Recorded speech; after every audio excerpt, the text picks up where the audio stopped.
আপনি ফোন করেছিলেন মিস্ত্রিকে? হ্যাঁ। কি হয়েছে? চলুন ঘরে। চলুন।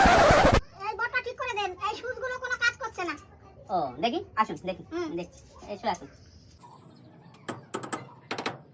এই সুইচগুলো তো খারাপ হয়ে গেছে, এ ঠিক করতে 1000 টাকা লাগবে। আপনাদের কোন বট খারাপ হয়েছে? এই তো এই বট। সরুন তো একটু। এইটা ঠিক করতে 500 টাকার মতো লাগবে। আমি 300 টাকায় করে দেবো। তাহলে ঠিক আছে, তুমি করো।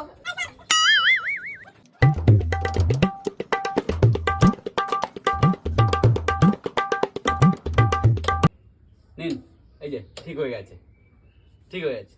এই বিকু, এই অনলাইনে 300 টাকা দিয়ে দে তো। হ্যাঁ মা, আমি পেমেন্ট করে দিচ্ছি। मेरे साथ अन्याय हुआ है।